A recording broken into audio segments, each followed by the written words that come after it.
Hello, everyone. Today's lecture is going to be kind of a couple videos I'm going to put out titled Gospel Stories. And basically, what they are is misconceptions in stories and quite famous stories that were told that are pretty far away from the truth of what they are actually for. In this case, we have Matthew 24:39. There are groups of people that say that this is a future event, not a past. And really, what it is it's a sleight of hand trick that they're doing. They've manipulated things in order to convince you of a still yet coming future of the Son of Man, of Christ. But what it says in actuality is what is it saying is something that happened 2,000 years ago. And it's all connected to the rest of the chapter of 24 in Matthew. So I want to start off by saying this is what it is, okay? When we go to Matthew 24 and we look at it, what they're saying is at some certain point, whether it be 35 or 36, whatever it may be, where they say it starts, they're saying this is still future, okay? But what this is Jesus saying all of these horrible things that are about ready to happen that they're asking about. And he's summarizing it at the end, okay? He doesn't know when it's going to happen, okay? God knows. But don't worry, because like Noah, during the flood, when everyone was destroyed, he was saved by the ark, okay? And you too will be saved, just like Noah was spared, just like Lot, as Luke explains it, was spared, his family, okay? Everyone who is a believer will be saved from this horror that is about to come upon Jerusalem. And it turns out this was about 40 years after this was said. So Jesus hadn't died yet.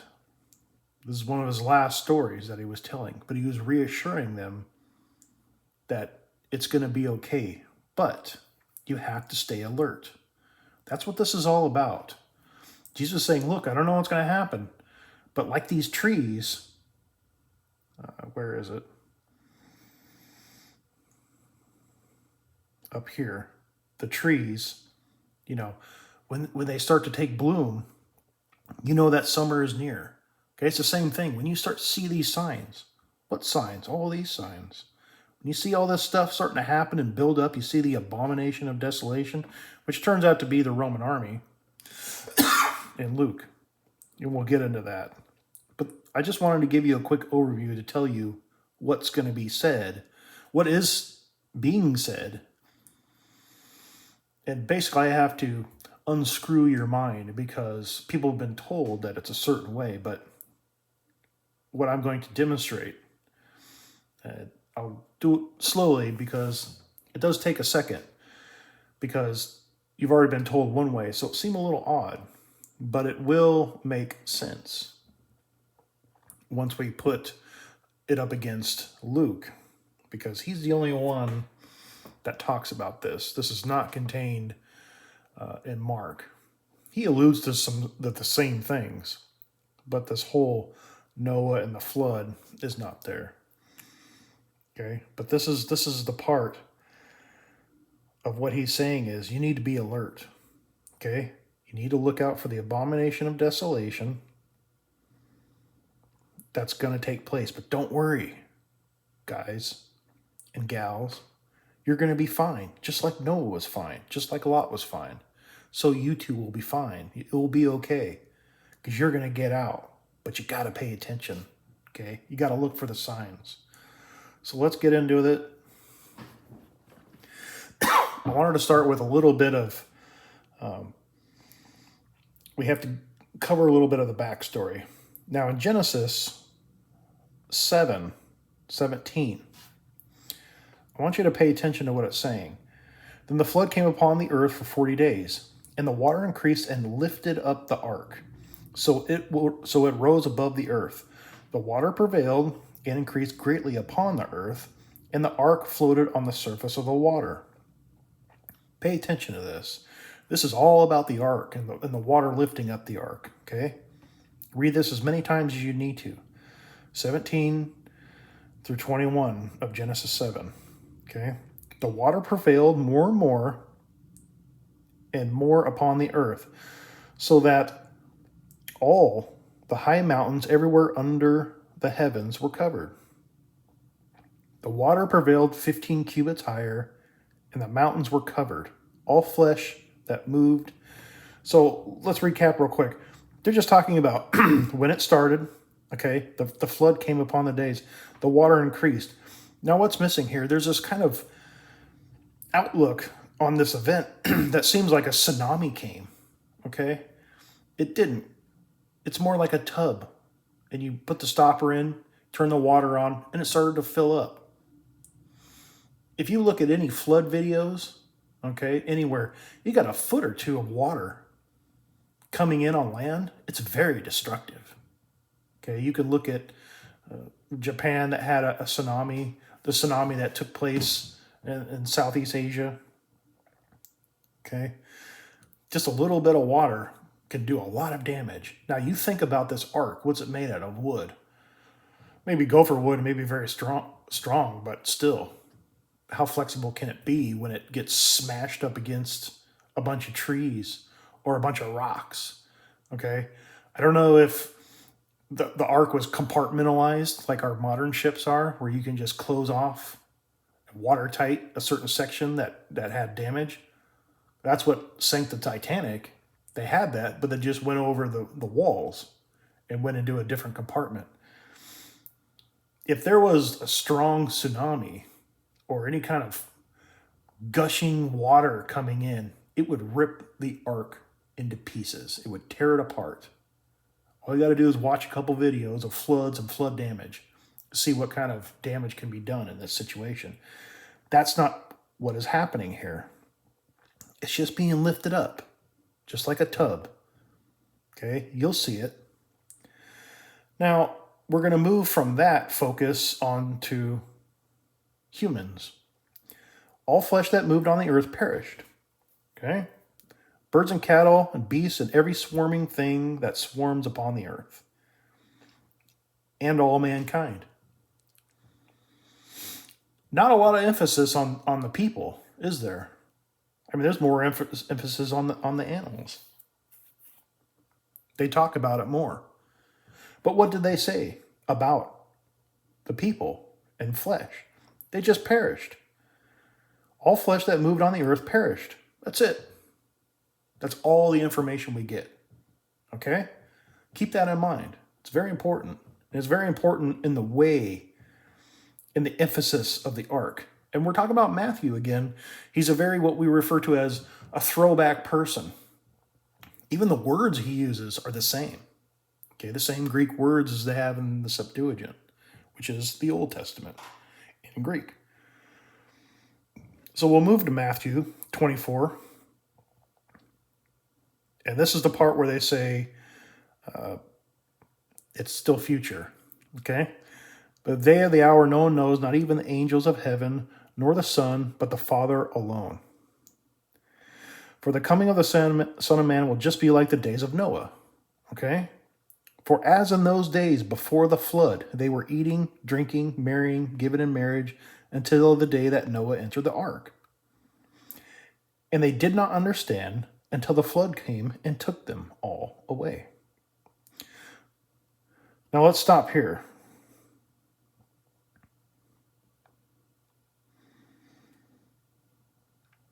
What this is saying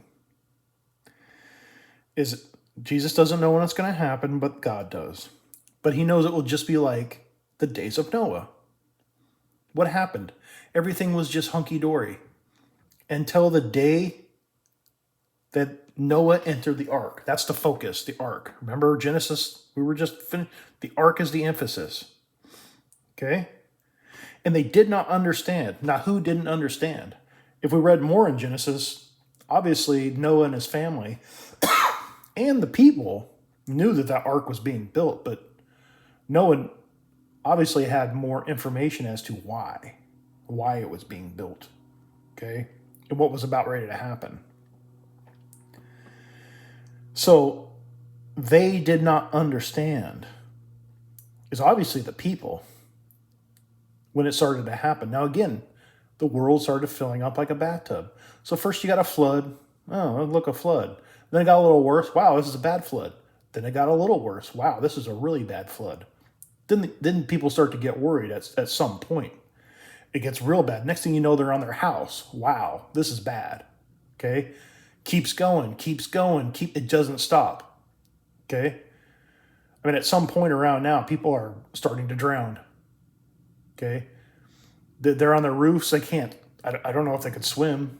Then maybe they swim over to a tree. Then they get on a tree. Then what can they swim to next? Okay? It's not all at once. It's not a big tsunami. It's not a wave that just comes in and wipes them clean. It happens slowly, over time. Could have taken days. But the ark, all at once, the animals and the people in it, it's just one unit, okay? It's one item. So it's easy to track the fact that they're all being taken up at once. Whereas all these people, it could have taken them days to succumb to the water, depending on where they're at and what they were able to get to. Okay? They did not understand the people. They also probably looked at the ark and said, oh, now I get it. Now I understand what's happening at some point. Until the flood came and took them all away. Now, in Greek, this away isn't really here. You can get away with using it. They do it in other places. But really what it's saying is the flood came and took them all. This took them all is actually lifted. Okay? In Greek, in the Old Testament, we were looking at it before.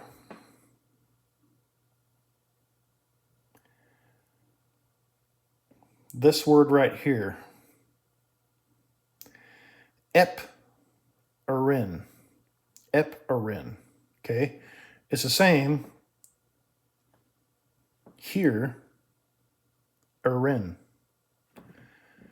Kai uk, I can't do that one. Ethrin ho cataclysmos, kai, arin, hapantas, hoitos,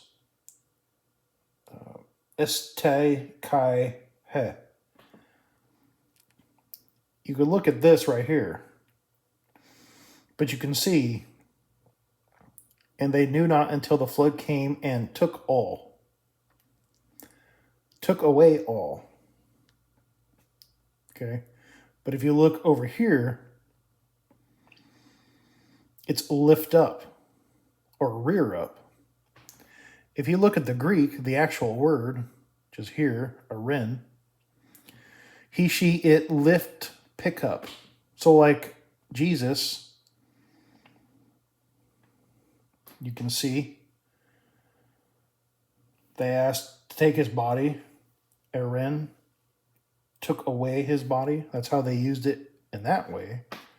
But we have other examples, like in John. Here, arin, Jesus lifted up his eyes and said, okay? So it can be used in a couple different ways. But what's important to remember is the emphasis here is not the people, okay? They're barely spoken of in the story. Now, unless Matthew is insinuating that Jesus is adding information not previously known. That's what you would have to say. Jesus was, in order to make it work in that way, you'd have to say that that Matthew is saying Jesus added information that was not previously known to anyone. That does not happen in the New Testament. This would actually be, I believe it would be a first. I'm still trying to figure out if there are instances of it, but still, after 3 years, I haven't found any. Okay? So, they were all fine until Noah entered the ark. They didn't understand what was going on, the people, until the flood came in, lifted them all. There's no away here, but it was just lifted them all. If you want to put away, fine, whatever. Doesn't matter, because the emphasis is on the ark. That's what was taken up, lifted, okay, by the water. Okay? It's not about some big judgment event that's going to happen. Yeah, people are going to die, but the emphasis here that Jesus is conveying, look, all these horrible things are going to happen, but you're going to be okay. It's reassurance. Okay? Because when you tell a big story like that, don't you think you would mention, oh yeah, by the way, you guys are going to be fine. Don't worry about it. Because what I'm telling you and the signs that you need to look for, that's your ark. Your knowledge and your feet are your ark. Just like Lot in the days of Sodom and Gomorrah. You need to get out of the city. They left the city on foot, and the city was destroyed. Okay? Here, for whatever reason, probably because Jesus was there at the time, and this took about 40 years to happen, but Jesus said, hey, look out for it. Be on the lookout for these signs, because when they happen, you need to run. You need to get out of the city. Okay? So as we move on, it's the ark that they're referring to, not the people. The people are barely mentioned in the story, okay, of Genesis. It's the ark. Now we move on to this recap that you see at the end. And that's what it is, because this recap we'll get into actually happens before this event took place. But this is a reassuring recap of what Jesus is doing. So will the coming of the Son of Man be? Then there will be two in the field. One will be received. Now, a lot of people are used to hearing it from taken. I didn't correct this part either. It should be lift, but I didn't. Forgot. One will be received, paralambatanai, which is present tense. Okay. Matthew uses present tense. Luke uses future tense. The ones I will accept. Okay. Received. That's what he's saying here. There will be two in the field. He's giving an overview. He's like, look, just like the days of Lot, just like Noah, okay, there'll be two in the field. One will be saved, one will be destroyed. Okay? This is not taken. This is received. This is my writing. This is not the Bible. The ones I will accept. That's the way you need to think about it. There'll be two in the field. One will be accepted. Okay? If you come to me, you will be received. So it's more of a receiving. Jesus will take you. I will receive you. Okay? And one will be left. Now think about this. This is happening in Jerusalem. The armies are going to come and encircle Jerusalem. When they see it, they need to run. So, if they leave the city and are received, the other 50%, the other people they were talking about, will be left. Well, where do you think they're going to be left? Back in the city. What do you think is going to happen to them? They're going to be destroyed. Most of them. Gives another one. 2 women will be grinding at the mill. One will be received, and the other will be left. Apatai.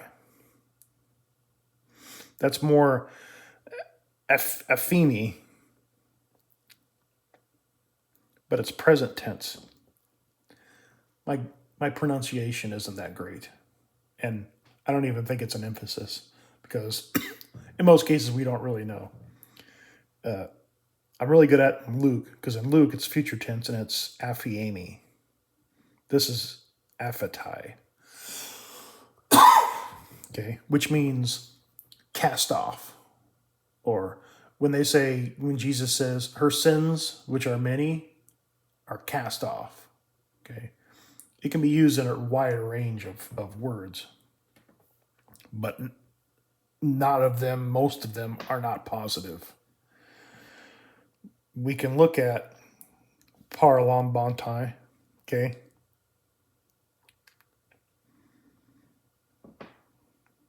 And they use it as taken. And then when you get down to it, to receive near. Associate with one itself. Blah, blah, blah, blah, blah, blah, blah, blah, blah, blah, blah, blah. Receive, take, okay? You have to understand, these versions that you're reading, they're playing with your head. That's what they're doing. They want you to see it the way they see it. And they can't get you the way they want to see it if they use language and words like this. So they need to twist it. They need to twist these words around in order to kind of, in English in modern times, make what they're saying seem plausible. And make what I'm saying implausible. To take is taken. They don't say anything about it, right? Nothing. But boom, there it is, received. You could go here to the lexicon, and it talks about it. If you put the word in here, it talks about it at length. Okay. You can look at the way Jesus is talking in John 14, where he's talking about receiving them. I will come and receive you. Okay. Same thing with alphatai. I can't do the present tense. Sorry. We'll go into this. Is left. To release is left. We're talking about the sins. Her sins are released. Her sins are forgiven. Cast off. Cut off. It's not always positive. An intensive form of, so it has a lema, which is to leave. Okay. This is alphiemi. That's the lema, I think. Tense and form, to go, to send forth, various applications. There really is. Cry, forgive, forsake. I mean, it could be good and it could be bad. Left alone. Omit, put, away, suffer. And then here we have the LXX. Of divorce, to send forth, to send away, let go. To remit, to forgive. So it has all kinds of different connotations. But here, in this context, the received is the positive. The left is the negative. Left in the city. Okay? Now, we go from here, let's jump over to Luke. Because in Luke, he has the same thing. Just as it happened in the days of Noah, so it will also be in the days of the Son of Man. They were eating, they were drinking, they were marrying, and they were given in marriage until the day that Noah entered the ark. And the flood came and destroyed them all. So Luke tells it a little different way. He's saying, look, the people are destroyed. And that's where I think a lot of this comes from. They look in Luke and said, oh, destroyed, okay. This is destroyed.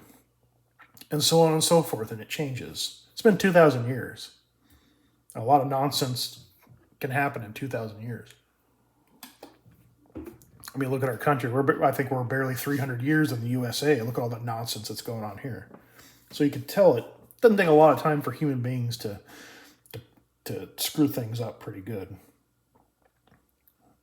But he's saying is destroyed. Even in the next one, it was in the same thing that happened in the days of Lot. They were eating, they were drinking, they were buying, they were selling, and they were planting, and they were building. I gotta say, the people in Sodom and Gomorrah were a lot more productive than the people of the day of Lot. Definitely doing a lot more stuff. But on that day that Lot went out of Sodom, it rained fire and brimstone from heaven and destroyed them all. Now, this is in a separate chapter. It's not kind of smushed together like Matthew does. This is in 17. Okay? And then the other part of it is in Luke 21 of the same book, both Luke, right? Now, it will be just the same on the day, okay? Now they're asking, what is the sign? This is not the sign, but this is the day that the Son of Man is revealed. Okay? So this is the same day that the sign comes. The day that the Son of Man reveals. Think about that, okay? On that day, the one who's on his housetop, whose goods are in the house, must not go down and take them out. And likewise, the one who is in the field must not turn back. Now, a lot of people argue this is something completely different, and I put, Jesus could have told the story 100 times. Why not? How many times, he certainly told them to be vigilant continuously throughout the New Testament. Do you think he only said thing once and that was it? Or do you think he said it more than once? He's trying to reassure these people. He's going around to these Jews and he's like, all this is going to be destroyed. I mean, look at Matthew 23. All this is going to be destroyed. You're going to be destroyed. It's going to be horrible. All this destruction. Doom and gloom. And they try to bring it into our present time, but it's over. It happened 2,000 years ago. And what Jesus was doing when he was telling these stories originally was like, look, all this bad stuff happened, but the believers, the good people, just like you, will be saved. Okay? It's going to be okay. I'm telling you what you need to know. I'm giving you all the signs. I'm giving you these events, okay, ad nauseum. And I'm telling you to be vigilant. When you see the trees bloom, you can see these signs. You can see. So when you see the signs that I'm referring to, the abomination of desolation, okay, what do they call it? The tribulation, okay, volcanoes erupting, wars and rumors. I mean, we have that now in our lifetime. We have wars going on, all kinds of stuff, but it's not the end. But it's building and it's building and it's building, and it's going to culminate in the Roman army absolutely destroying Jerusalem. But you're going to get out. You will be saved. You will be received. I will receive. You come to me, I will receive you.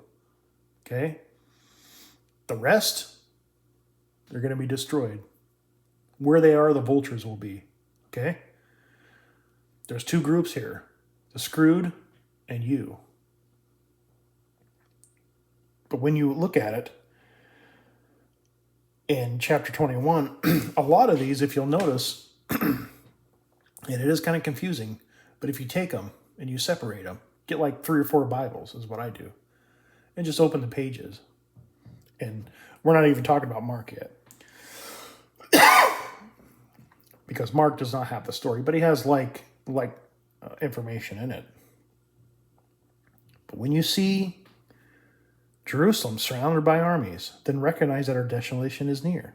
Okay? If you look here, on that day, when you see the Son of Man is revealed, what's the day of the Son of Man? The abomination of desolation. Where's Matthew? Abomination of desolation. Okay? What's the abomination of desolation? The Roman army. This is a historical fact. We know this. Take note that a lot of people still think that, from Daniel, right? Through Daniel, the prophet, standing in the holy place. This is the same thing. It's just explained differently through different people. This is his opinion of it, and this is his opinion of it based on reality. Because more than likely, since he says armies, this is an event that actually took place already. And it's funny because Luke writes in a future tense, and Matthew writes in a present tense. But this is how we can be deceived in our reading and understanding. He's saying abomination and desolation, but it turns out to be the Roman armies. See how big of a difference that could be in opinion? But it's the same thing. I mean, you line these stories up, they're not talking about two different things. They're talking about the same stuff. Okay? Don't be fooled. Those who are in Judea must flee to the mountains when they see this. Okay? When they see the Roman armies, then recognize that her desolation is near. Must flee to the mountains. Those who are in the midst of the city must leave, and all those of the country must not enter the city. Because these are days of vengeance. So that all things which are written must be fulfilled. Okay? Everything. Not just a part of it, not just everything we've talked about so far, and pretend like something else is happening after. All. Okay? Now let's move back to Matthew. This is before. Okay, Matthew 24:15.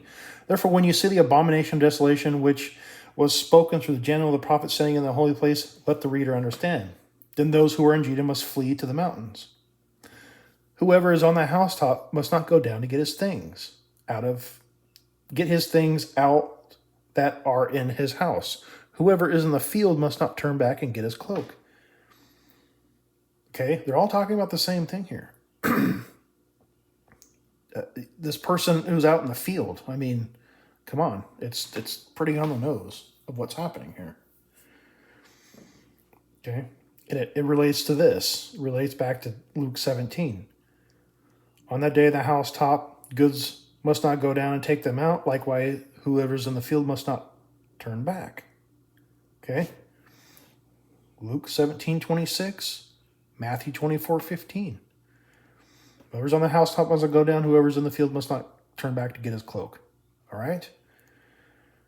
When what? The abomination of desolation. The armies surrounding Jerusalem. When you see that, run. Flee to the mountains. Okay?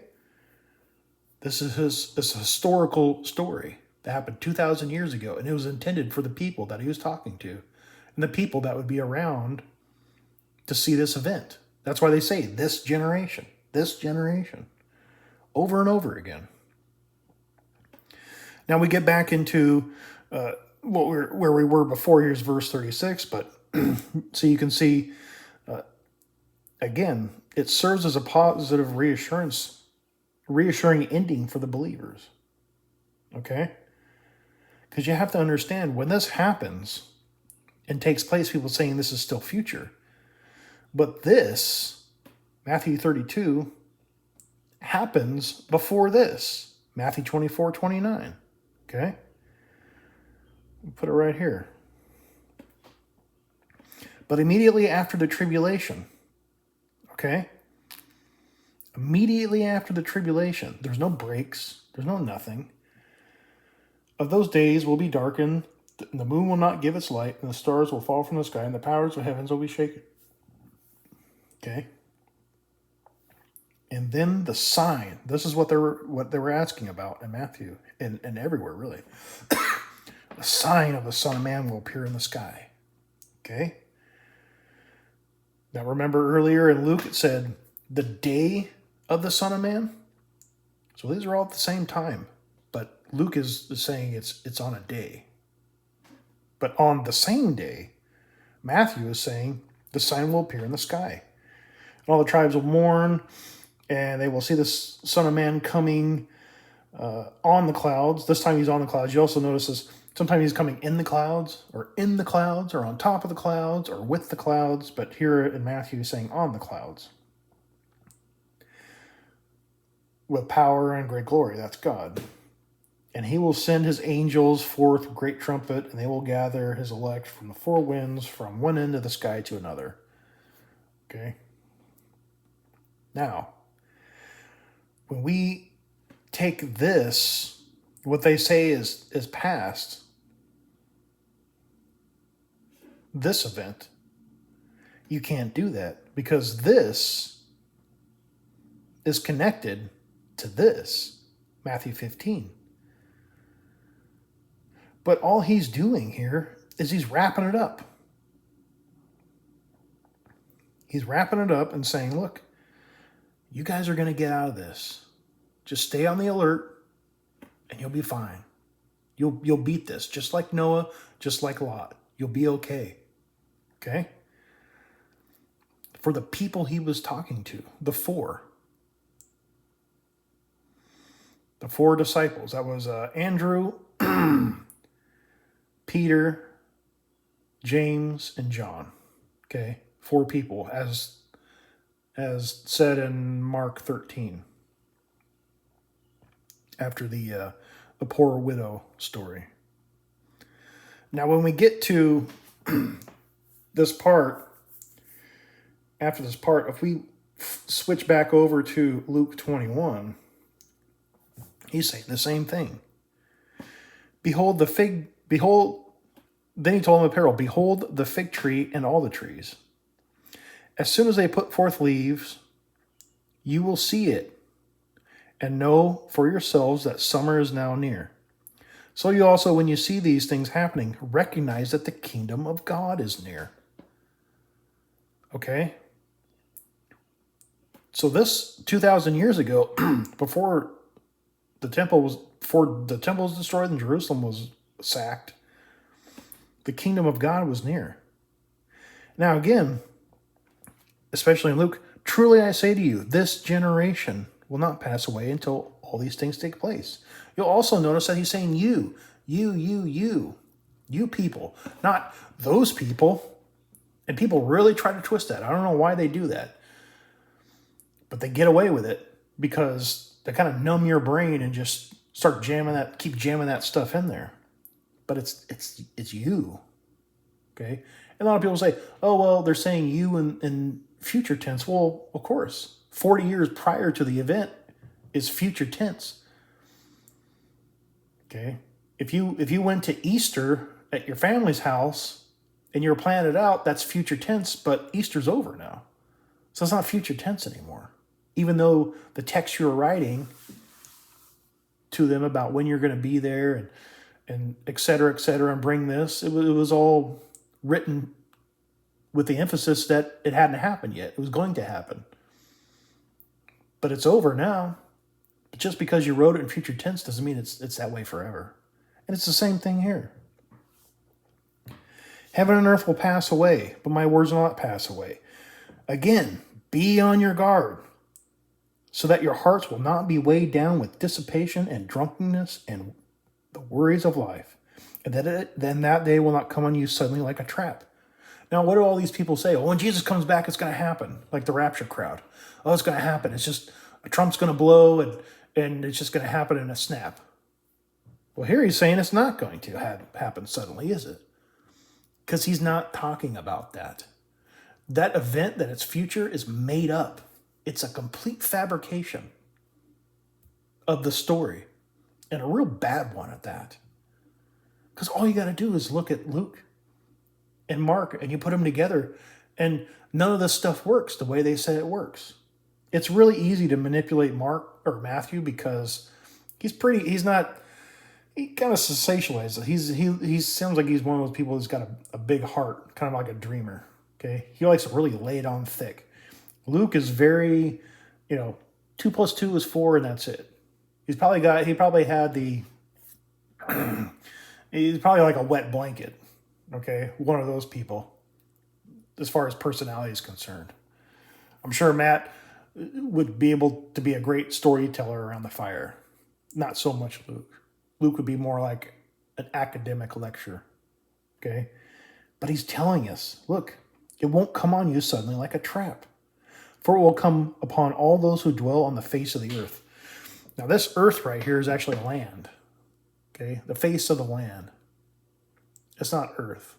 They could be saying earth like dirt. But earth, the way we consider it, the world, would be cosmos. This is not cosmos. This is gay. On the face of the land. Okay? This is not a worldwide event, this destruction. It's all confined to around Jerusalem. Okay? Again, keep on the alert at all times, praying that you have the strength to escape all these things that are about to take place and to stand before the Son of Man. Now, that sounds pretty literal to me. They're going to be standing before the Son of Man. Does that sound like it's going to be 2,000 years from when he said this? You have to understand, Matthew 24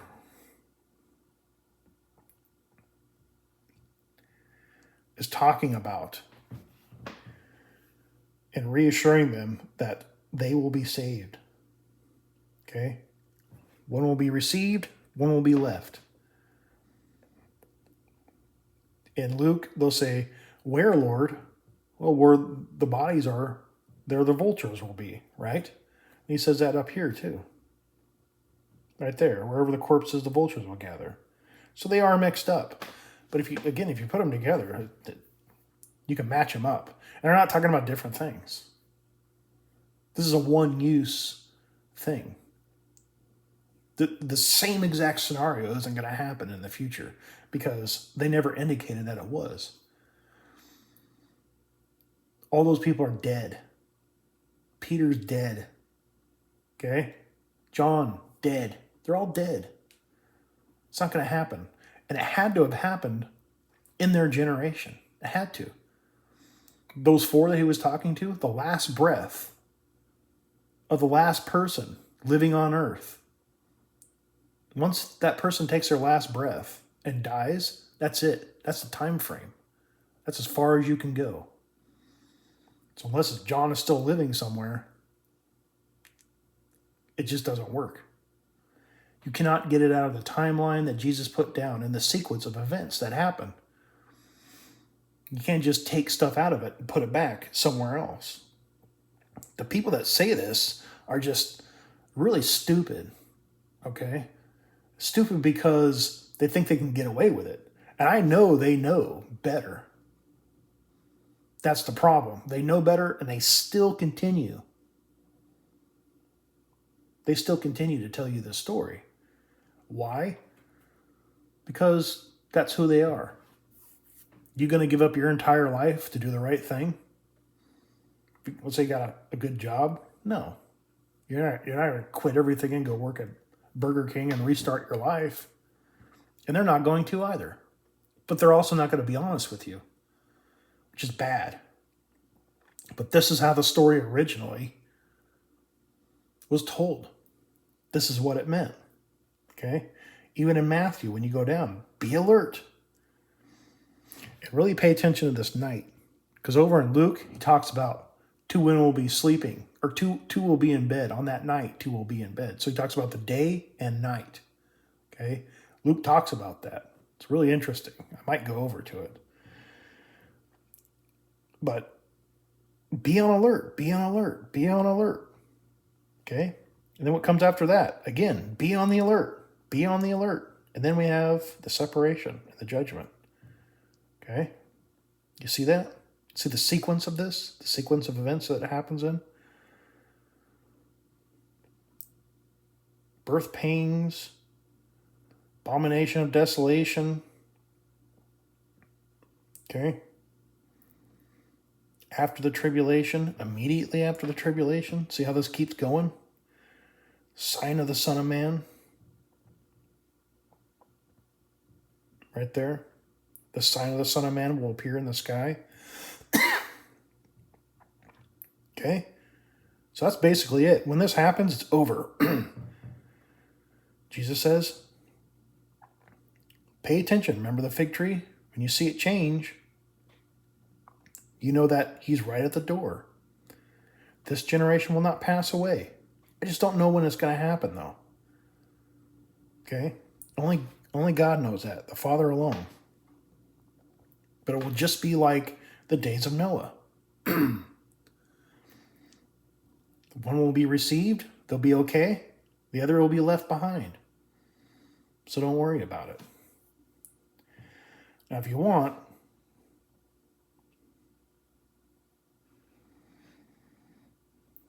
we can go to Revelation and I'll give you something else.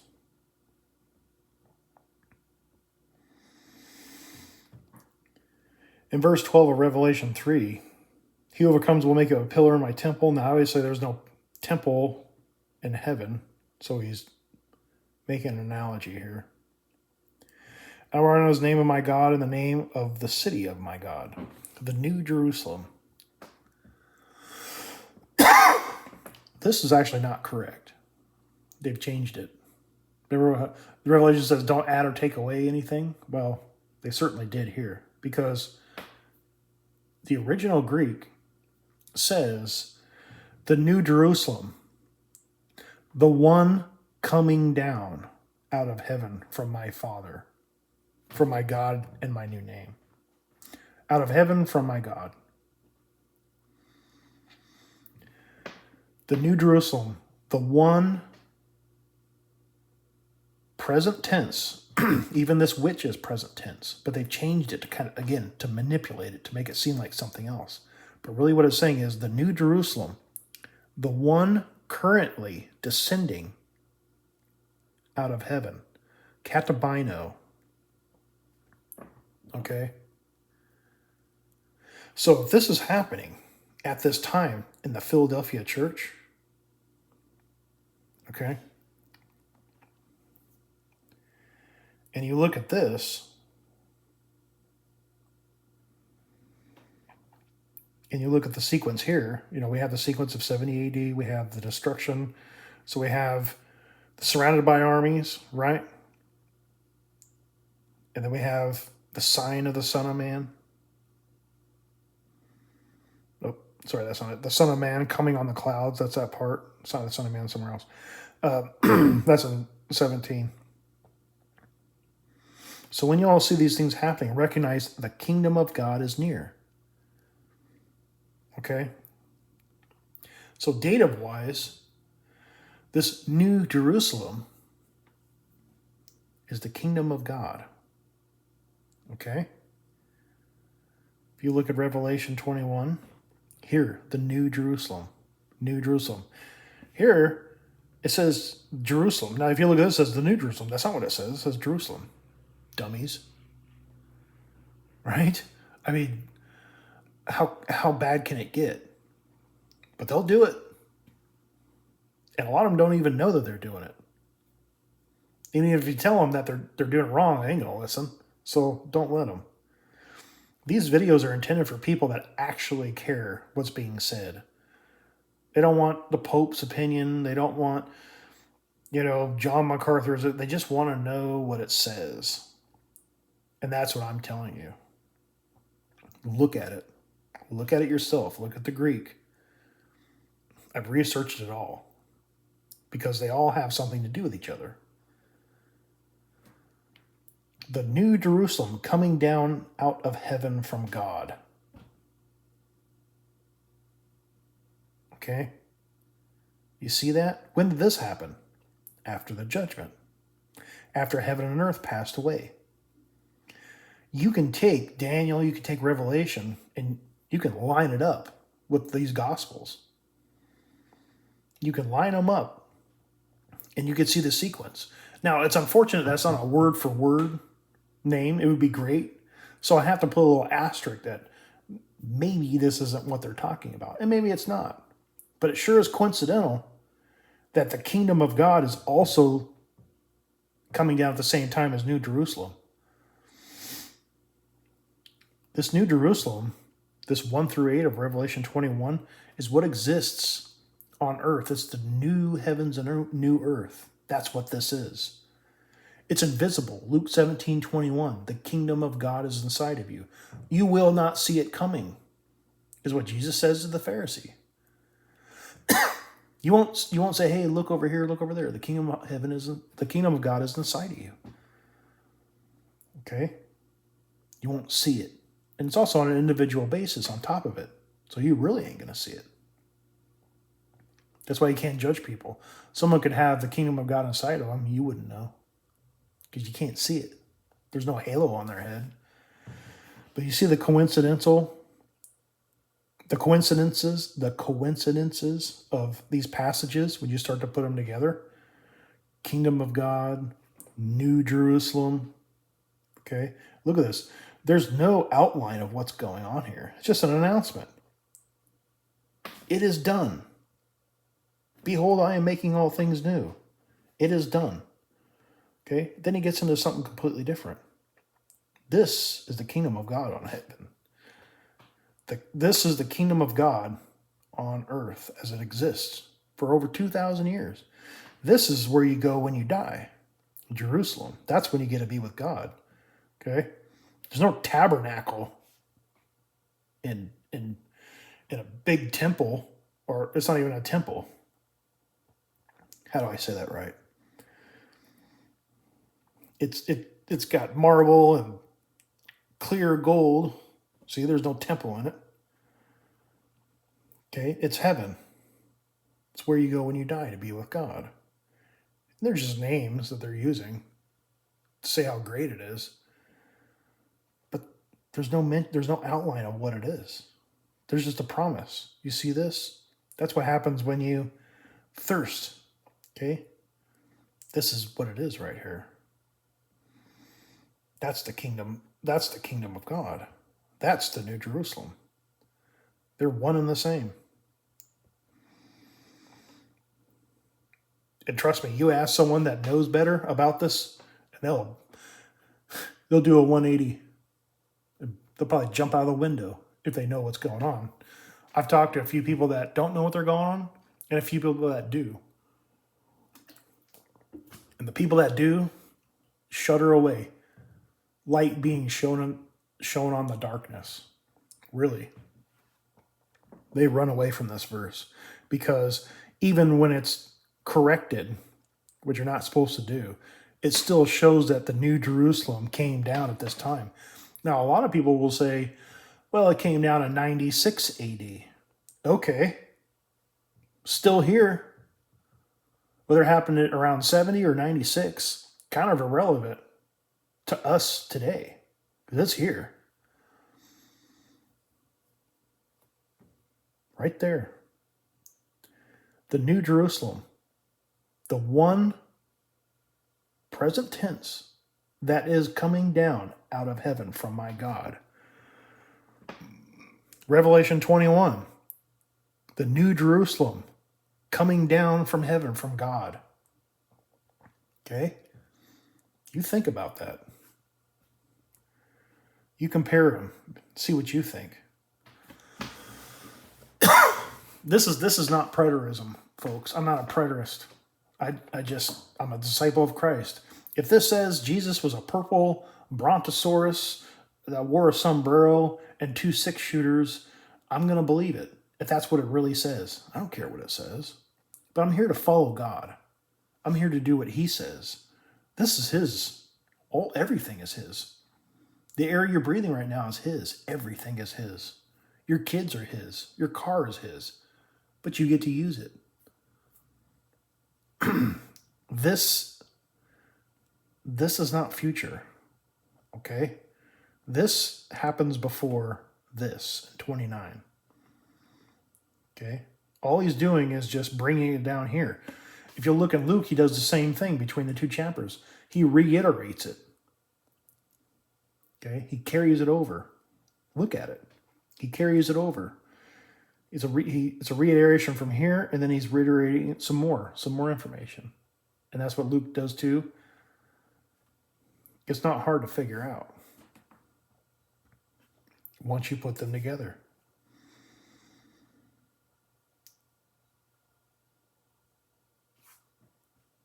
They're being saved from the horror. Okay? You cannot move these events out of the timeline Jesus foretold of. Matthew and Luke are connected. Okay? It's a sleight of hand trick. It is. They're lying to you. And a real bad one at that. Okay. But why? Why would someone do this? Well, because to hold up their theological and religious views. Earlier I said, would you quit your job to go do the right thing and just start over and go work at Burger King or something? Well, guess what? The Catholic Church ain't going to do it. You know how powerful they are? They're not just going to give it all away to do the right thing. Because they're not here for God. They're here for themselves.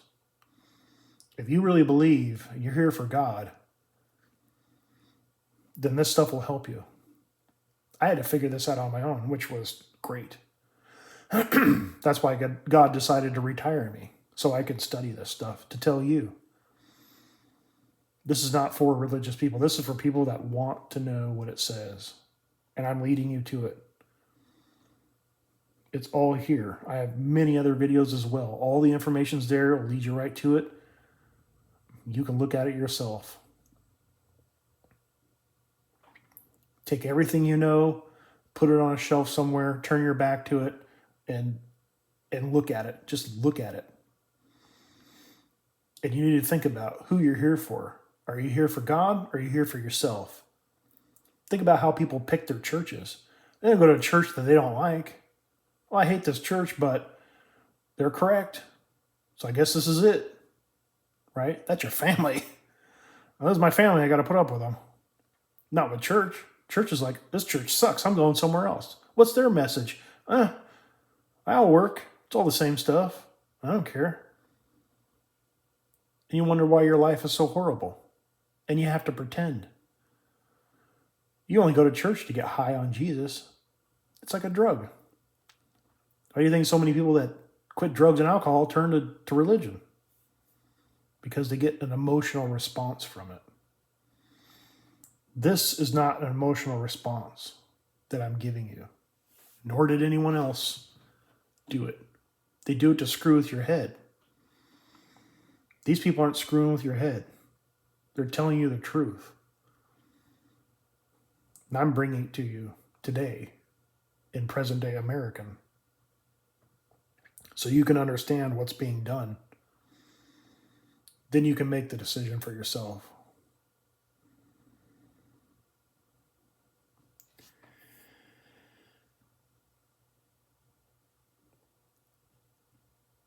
What do you think God thinks of people who put themselves and their views above what was recorded of Christ saying? And by changing what he said, in turn making Christ a failure at what he said? And what God told him would happen. That wasn't written out well, but basically what I'm saying is, who do you think you are and your friends to change these words? A lot of people don't know. But guess what? Now I'm telling you. If you're listening to this, you got a big problem. Now you have to make a choice. If you choose to ignore it and just keep going, you'll suffer for it. Just like you're suffering now. You go to that church, you see everyone else are so happy. You pretend to be happy, but you're not. And guess what? Neither are they. Well, you think they're doing all the stuff they're doing? All the crimes against children? Okay? Sexually assaulting them, beating them, having sex with other men, having sex with their secretary, all kinds of nonsense is going on. Orgies, okay? Brimstone, fire, whipping themselves because the flesh is weak, all this nonsense that goes on. You know why you have to do all that? Because you're not being honest. And if you're not honest, God isn't going to be honest with you. He doesn't want anything to do with you. Remember remember me, Lord? Get away from me. I never knew you. He must say that a lot. I doubt he does now because it's all automatic. Just like what I'm telling you right now. You're being judged right now by your response to what I'm saying. If you choose to continue to do things the way you're doing them, you will suffer. Just like you are now. Or you can just say, God, Whatever it is, I'm going to do it. I don't care about anyone else anymore. Because I don't care. I care about you. And if everyone hates me because of it, then that's the way it will be. Because I'm here to serve you, not them. Or myself. That's what it takes. And then everything will just go away. You'll still be attracted to women. You'll still look at them in their bikinis and all that, but it just won't be there anymore. You just don't care. This usually comes with age and maturity, but trust me, it's still there. But you're relieved from it because he relieves you from it. You can't do it yourself. You can try, but it's like a diet. If you give yourself a real hardcore diet, trust me, you're going to snap. You're going to be down at the pizza parlor shoving that and half a key lime pie down your throat. It's got to come out somewhere. It has to. Unless it's taken from you. And you cannot do that. And it will not be taken from you if you're pretending. And you're closing your eyes and saying, oh, that's not the way it is. Because it just doesn't work that way. If you can't be honest with him, then what good are you to him? That's not what he's looking for. He's just looking for people that will do what he says. Now, I understand a lot of people are being lied to. I'm telling you the truth. I demand that you look at it for yourself. That you make the choice to relent to God and go to him in prayer and say, look, I'll do whatever you tell me to. Which is probably why you're here in the first place. Because you did that. I'm not your guru. But if you pulled out in front of me and said, excuse me, where's this at? And just say, it's right there. Keep going. I'm not going to get in your way. I'm not going to say, oh, come on in my house and hear my message. I'm not going to get in your way. I don't want to be in your way. And not to be rude, but I really don't want anything to do with you or anyone else.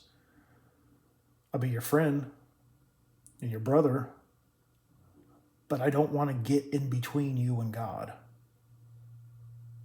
You need to be so close to God that you're touching him. And I don't want to interfere, but everyone else does. Everyone else wants to get right in there. They want to be your mediator. Don't let them. More likely you already have, and that's why your life is garbage. That's why you feel the way you feel. You pretend, okay? You get high, then you come down. Then you get high again. Then you come down, okay? Can't step away from it. I hear it all the time when I talk to Christians. I'm not beating up on them, but just the way they talk. They can't not read the Bible for 2 seconds because they will themselves. Just let it happen naturally by doing what he wants. Everything will be fine. Everything's fine now. You made it. You're a disciple of Christ, okay? Now you just have to do what he tells you to. And it's difficult. But if you pray to God, he will let you in. But that's the only way. You have to face him. Going to church is no supplement. Going to church is fine. You can go to the concerts. You can do all the stuff they say you aren't supposed to do. Dance and chew gum. Women can wear pants if they want to. Doesn't matter. Because the work's already done. The commitment's already been made. Everything else is just enjoyment. But most people try to go to church to get emotionalized. And it's death. It's absolute death. And when they say things like this, you won't even notice it. I know people who are doctors and writers. I've talked to, met at length. They can't even see it. Oh no, Jesus hasn't come yet. That's ridiculous. How could you not know that? How could you not read this? Because they're reading some version that uses other words to express what's happening here. They're not going back to Genesis. They're not looking at it. And they definitely don't want to hear it, especially from someone like me. Me in particular. I don't care how you put it. They don't want to hear it. I don't give them a good, warm, fuzzy feeling inside. 2 + 2 is 4. That's it. See how simple that is? And that's what this is. 2 + 2 is 4. Or better yet, 2 + 2 = 5. And you just need to trust Christ about the one in the middle. He says it's 5, then it's 5. It doesn't make sense here on earth. Oh well, that's not your problem. Your only goal should be to have faith. That's all you got to do is just have faith. Oh, COVID's back. Better wear a mask. No, it's fine. You could die. Oh well. You know, well, you could give it to millions of other people and kill them all, and then we'll throw you in jail. Well, go right ahead. I'm living for God. If I wear a mask, then I'll wear a mask. But that's not the point. The point is I'm here to serve God. And I don't care about anything else. And I'm not falling for your stupid traps. That's the type of mindset you have to have. Remember Indiana Jones in The Last Crusade? Where he's going through that, looking for the chalice, and there's that big gap. He just closed his eyes and stepped out, and he landed on a bridge. When you walk out there, you got your hands in your pocket, and you're whistling a tune, and you just keep going. If you were Peter, and Peter started sinking down, and he says, hey, you, whatever your name is, you do it. Okay, you just come on out and jump on out and walk right towards, hey, Jesus, how's it going? Kind of windy out here, huh? Peter's over there sloshing around in the water. You're not. You don't even think about it. All you think about is Christ and what he said. Because what he said comes straight from God. And that's all you have to do. That's it. It takes a second. It's like quit smoking. I quit. You're done. But then what do you do with the rest of your life? That's the problem. That's the hard part. But when you make the decision, you're in. When you have a relationship and you pray, you're in. And you'll know you're in. Because you'll ask questions and you'll get answers. You look at these views of these videos that I'm making. I don't get a lot of them. Because people don't care. They're not interested. It's not fancy. It's not exciting. There's no dragons and sea monsters and antichrists. That's not fun. It's not about having fun. It's about being relieved from the nonsense that is your life, that this world encapsulates you in. It's salvation. It's Peter falling through and being pulled up out of the water and placed back on top of the water. That's now solid. He doesn't do that. The power of God does that. Our Father gives that to us. But if people can't see it, they're just going to fall right through that water. It's not us, it's him. But if we have faith, then we can walk on water. And all the troubles of the world go away. And the ones that remain, who cares? They won't kill you. God knows about it. And he'll protect you mostly from yourself. Because you're the biggest problem. We are our biggest problem. So, but he'll protect us. Hebrews 10, what is that? 10:30? 10:15? He won't test us any more than we can handle.